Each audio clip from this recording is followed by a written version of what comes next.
Fest. Uh-huh. And it's going to be in Charleston. This is like their third or fourth year, I think. Mm-hmm. But it's in Charleston, May 19th through 21st, I think. Is it just a film festival? I think, it's horror films. They probably have some vendors and stuff too, I imagine. I may do a vendor table down there and take my books down there. Yeah. Check them out. Yeah. I'll send you the link to their site if you want to see it. But it's my friend of mine's festival. He actually runs it. I'm going to be there that Thursday. They're having a pre-party on Thursday at the hotel. But then it's, Friday through Sunday, movies and stuff. So sounds good, man. Yeah. Yes. We'll have to catch up on that. See, this would be listen, Jim. Like on YouTube, like the after talk, the post show talk, it'll get more hits than the show. Oh yeah, yeah. Because people, you remember Zuckerberg understood people love exclusivity, and so people love the after talk because they think it's like, oh, it's uncensored. It's uncensored. So Jeff, tell us about the casting couch. Well, let me tell you about the casting couch. Yeah. Tell us about the chicks and what have you. Hey, listen. You know what? You laugh, but if I remember correctly, there was one of the stories in Hell Block 13. And Jeff, you probably already know what I'm talking about. But it was a campfire scene, and there were a couple of girls that were in that movie, and it was a scene where we had these two girls making out. And I can't remember. Was that big? That wasn't Big Rhonda, was it? The story? Yeah, it was Big Rhonda. That was the Big Rhonda segment. Mm-hmm. Okay. Wow. Good memory. Yeah. Well, I can assure you that when it comes to this subject matter, that Jim has 20/20 hindsight. I do too. I don't want to be a hypocrite. I do too, but we share that special level of expertise. So how is life in LA compared to life in Columbia, South Carolina? Well, this is a softball question. Yeah. There's a lot to do here, Jim. You never run out of restaurants or places to go or trails to hike or things like. There's so much to do. The weather is usually great, but traffic sucks. Yeah. So parking can really suck. So I miss that. But otherwise, and it's way more expensive than South Carolina. Yeah. So, but for making films, it's a good place to be. You just run into so many people and just meet so many people out here. Cool. So it's got its good things and bad things. Like everywhere, I guess, Yeah. What was the I'm gonna get this wrong, but which one of the films was it? I'm talking about Hitchcock. Which one of the films was it? Psycho or I can't remember, but one of the films he actually financed himself because he couldn't get any studio financing. Was it Psycho? I don't know. I thought it was Universal. Yeah. What was Rear Window? Who? Maybe it was Rear Window. It was one of those films. He got like zero studio support for. And I find it just shocking that a filmmaker the caliber of Hitchcock could not find studio support. Yeah. Right. And I don't know anything about filmmaking at all per se, except to say, I know what I like when I'm looking at it. That was more than 50 years ago. Mm-hmm. So, and it hasn't changed that much. Hitchcock. I know that for was it Vertigo? I mean, he did his own storyboards. He actually drew his own storyboards for Vertigo, I think. So I'm interested in the process of filmmaking. I just don't know a goddamn thing about it. Yeah.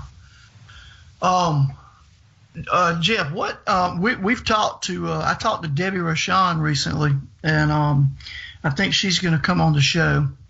But and I know Gunnar passed away. Mm-hmm. But what happened to J.J. North? She kind of dropped off the planet in terms of filmmaking. I know. And I think I heard somebody told me she was a restaurateur now, or had some kind of restaurants or something. I don't know. I think probably after her experience with Big Rhonda, she probably quit the business. Because I think on that movie we flew her. This is like, we had no money for that movie, and we flew her in from L.A. She was in L.A., I believe, and we flew her in. It was like a nightmare scenario. She had to change planes like twice, and because we had to find this cheap flight for her, and she had to change planes twice, and I think change airline once, and it was probably a nightmare. We got to disembark in Albuquerque, and So she probably quit. No, seriously, somebody told me that, I think she got married or something, and maybe the husband had money and she just didn't have to, didn't want to work anymore or whatever. I don't know. As an actress. Yeah, I tried to locate her, and all I could find on her was J.J. North's buffets or something like that, some kind of restaurant thing that she's involved in. Interesting. Okay. Yeah, I don't know. It's a good question. You got to come up, Jeff. You got to come up with the next Sharknado. I mean, and I'm being kind of silly, but it's like it's so ridiculous, but it's a hit. I know. You know what I mean? I mean, you know what I'm saying? Because like on the one hand, you want to sit and talk about how absurd it is, but it's a hit. And like no one knows what a hit, even they did not know that was going to be the hit, and they've tried to duplicate that and haven't been successful. I mean, they've tried to make other movies that they thought would be hits like that, and so something like that is like catching lightning in a bottle. Yeah. It's like Blair Witch Project, or it's like one of the editors for my movie Head Cheerleader Dead Cheerleader, which I shot in South Carolina. One of the editors of that ended up producing and editing Napoleon Dynamite. Really? And I'm like, and that was his first feature, as a producer.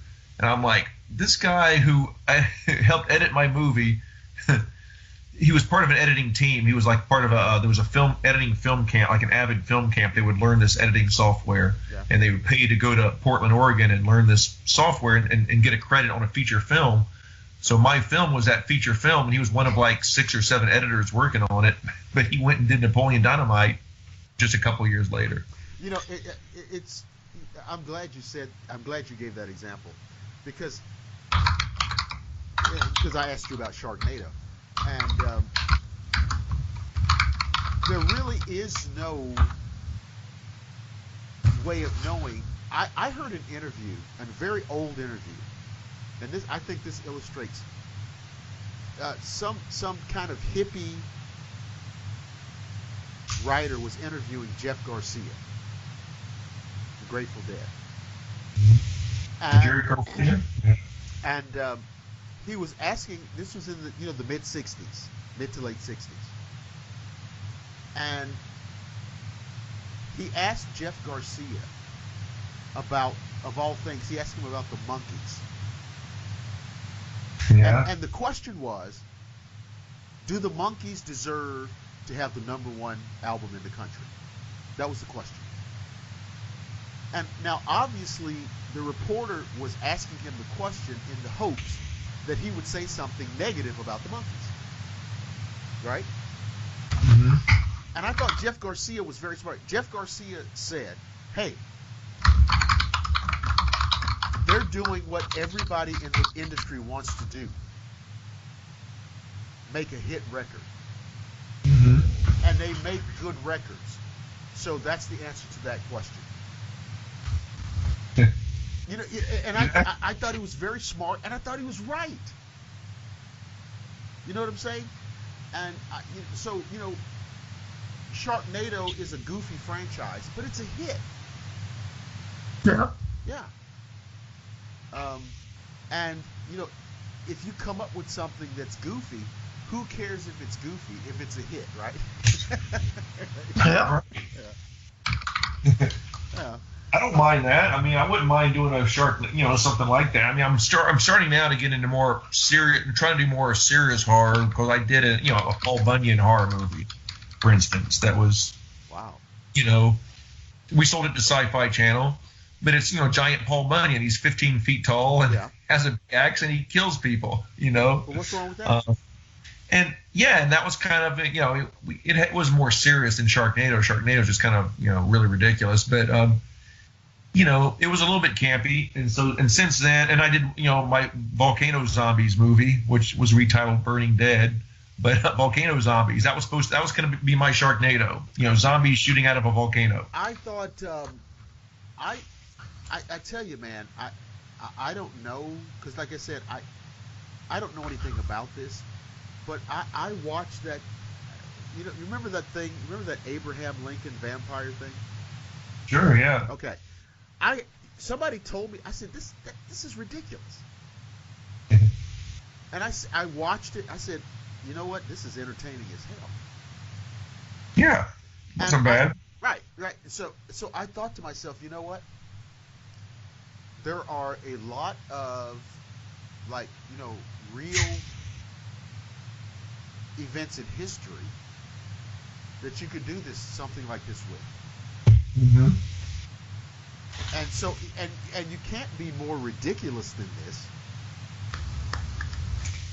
You know, the premise, you can't come up with a more ridiculous, this is a ridiculous premise, but it's entertaining as hell. And that's what you're in the business to do. Absolutely. Yeah. You know, so, I mean, I would absolutely watch a Jeff Miller production of, Robert E. Lee, Werewolf Slayer, you know. Right. You know. Yeah.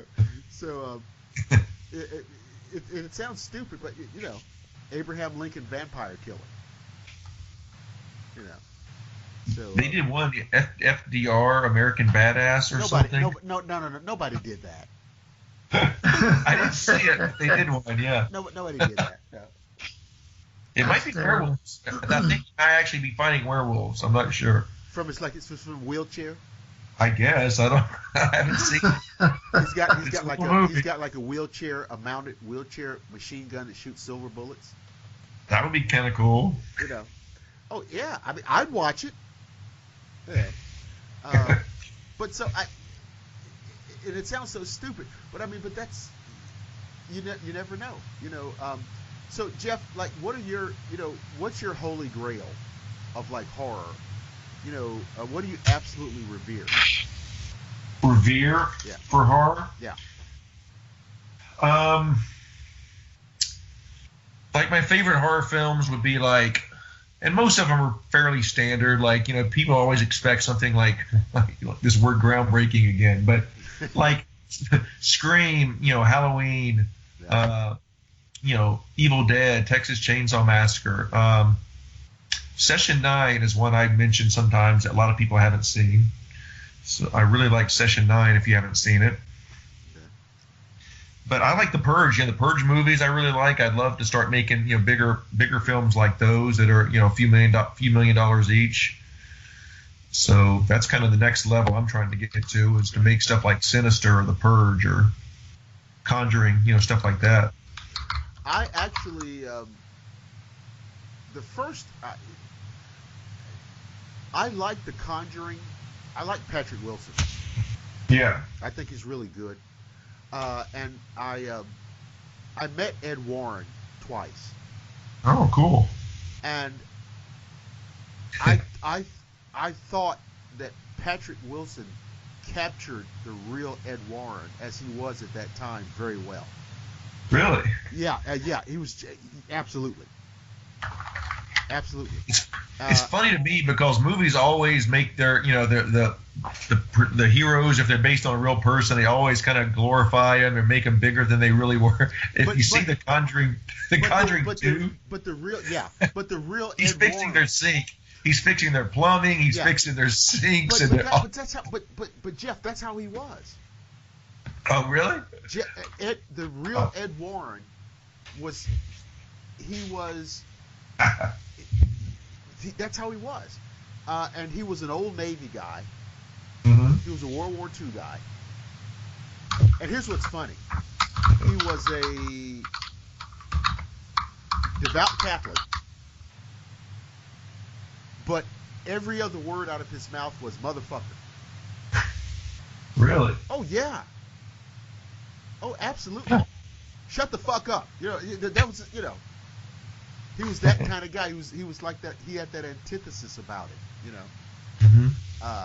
But I thought Patrick Wilson really, and I doubt if Patrick Wilson ever met him, because I think Ed Warren died in 2006.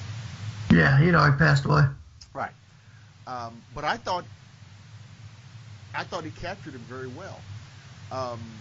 The woman. What's her name? What's that actress? I think she's a good actress, but was it Farmiga? Something Farmiga? Vera Farmiga, I think. Lorraine Warren is the quintessential Norman Rockwell grandmother. She's everybody's grandmother.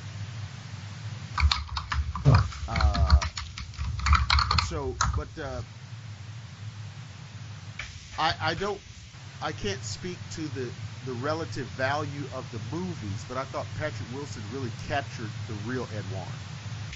They're fun movies. I enjoy those movies a lot. Yeah. There's a lot of stuff they embellished and just made up out of whole cloth. Right.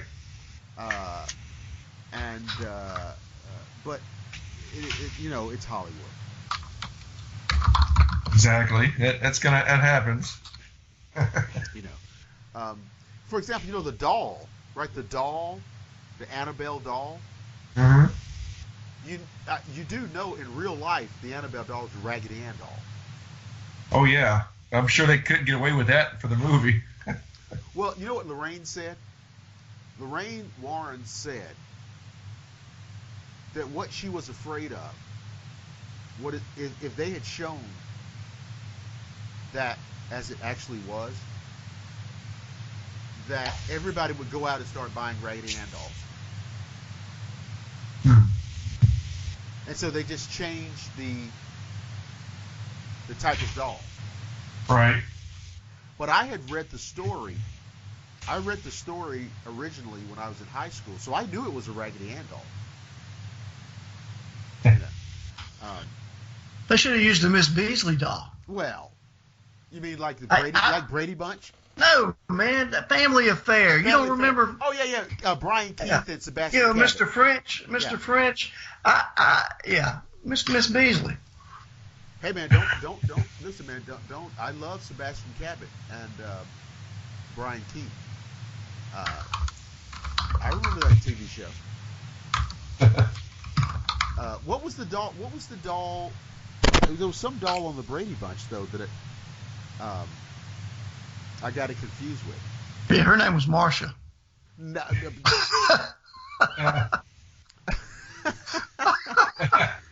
Jesus Christ, you're an animal, man. Yeah. I was 13 years old. Let me tell you something. And I'm not proud of this. I'm gonna tell you,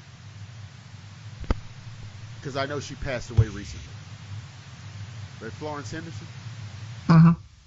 In the heyday, she was a well-made product.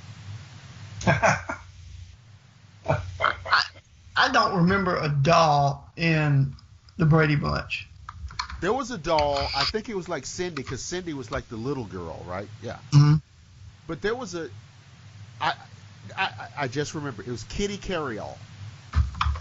Yeah, it was the one she couldn't get. They couldn't find her. Right. They went to all the stores.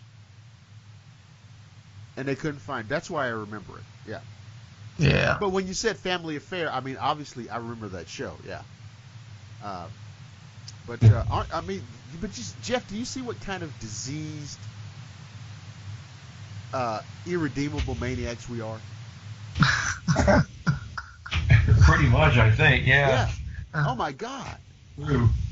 And I talk to Jim almost every day, so you can imagine the degradation. How did you guys meet? I was doing a radio show, and obviously Jim was writing, and so Jim got booked on my show through a third party, and so we met that way, and I interviewed him, and we just kind of kept in contact, and we kind of talked off the air, and just became friends. Yeah. And it was actually one of my football books. Right. We were doing a football. Yeah, it's the audio book. It was, well, not audio, but was it the quarterback thing? Yeah, it was. So you want to be. No, it was so you want to play college football. Okay, right. Yeah. But we both have a love of college football. Mm-hmm. So we just talk the shit out of that. Right. And so we just talk. We just you know how it is, man. You meet somebody, you become friends with the guy. Sure. So now he's like, to me, he's like a brother. We talk all the time. Yeah. I met Jeff last year. Yeah, Gamecock games out here in LA. I met several friends. Made several friends out here. That's cool. Yeah. And Jeff is our brother on the left coast. That's fine. Mm-hmm. We need that. We need those too. We need those too. And I think Jim came up with this show idea, and I was like, well, what the hell? Let's do it. And this show is going to get a really big number. It's going to do a really big number. I know radio. It's going to do a really big number. Let's do it. Yeah. And because somebody emailed me today and said, "You're doing another radio show?" Yeah. Do I know that person? No, you don't know this person. I know it sounded like you know that person, right? I know it. It sounded similar to that person that you know. It wasn't that person. It was just a busybody.